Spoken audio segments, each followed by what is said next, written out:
앞에서 경외함으로 주께 홀로 섭니다. 성도 여러분 안녕하십니까? 10월 30일 목요일 묵상과 기도의 시간을 시작하겠습니다. 하늘의 기쁨이 오늘 우리의 모든 일들 가운데에 풍성히 솟구치기를 축복합니다.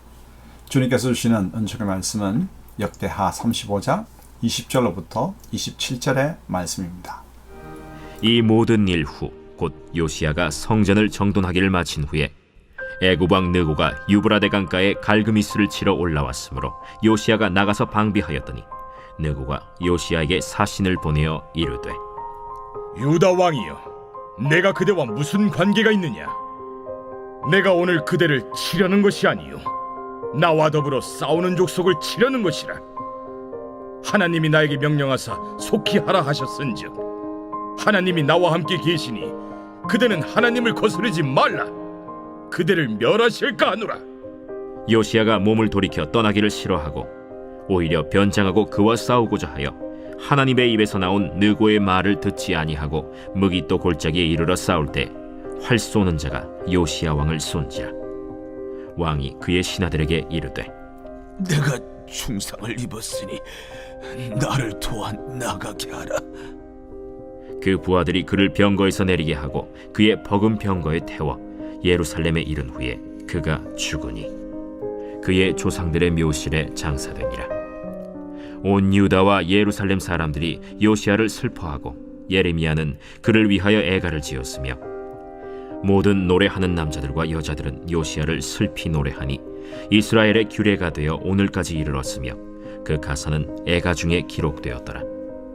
요시야의 남은 사적과 여호와의 율법에 기록된 대로 행한 모든 선한 일과 그의 처음부터 끝까지의 행적은 이스라엘과 유다 열왕기에 기록되니라. 요시야는 하나님의 경고를 무시하고 바벨론을 저지하고자 출전한 애굽 왕 느고를 막다가 안타깝게도 전사하죠. 유다 백성은 그의 죽음을 크게 애도하였습니다. 그럼 먼저 애굽 왕 느고를 막아선 요시야에 대해 알아보겠습니다. 당시 강대국으로 급부상한 바벨론은 영토를 확장하고자 남침 전략을 펼치죠. 이를 막아내고자 애굽 왕 느고는 아수르와 동맹을 맺고 갈그미스에서 바벨론을 치려고 합니다. 갈그미스로 가기 위해서는 유다를 지나야 합니다. 유다 왕 요시야는 바벨론이 패권을 차지할 것을 알았기에 바벨론과 좋은 정치적 관계를 유지하고자 했습니다. 그래서 애굽 군대가 유다 땅을 지나가는 것을 허락하지 않았죠. 요시야는 갈그미스로 가는 길목인 무기또에서 애굽 왕 느고와 싸우게 됩니다. 애굽 왕 느고는 요시야에게 하나님께서 허락하신 출전이니 막았으므로 하나님을 거스르지 말라고 전합니다. 그럼에도 요시야는 하나님께 묻지 않고 무기또 전투에 참여하여 회복할 수 없는 큰 부상을 입었죠. 그럼 두 번째로 안타까운 요시야의 죽음에 대해 살펴보겠습니다. 부상을 입은 요시야는 예루살렘에 도착 후 죽었습니다. 선지자 예레미야는 애가를 짓고 백성들은 그 애가로 요시야의 죽음을 크게 애도하였죠. 요시야가 비록 하나님께 묻지 않고 한 번의 경솔한 행동 때문에 안타까운 죽음에 이르긴 했지만 역대기 역사가는 요시야는 모든 일에 선하였다고 기록하고 있습니다. 실수가 없는 인생은 없죠. 요시야는 실수가 있었음에도 모든 일에 선하고 정직하였다는 평을 받았습니다. 그 까닭은 평소에 하나님 말씀대로 행하려고 힘써왔기 때문이죠. 26, 27절 읽겠습니다. 요시야의 남은 사적과 여호와의 율법에 기록된 대로 행한 모든 선한 일과 그의 처음부터 끝까지 행적은 이스라엘과 유다 열왕기에 기록되니라. 그럼 우리 삶에 적용해 볼까요? 요시야는 늘 하나님의 말씀을 따라 행하려고 애써왔죠. 그런데 무기또 전투에서만은 웬일인지 하나님께 묻지 않고 정치적 역학 관계만 생각하고 행동하였습니다.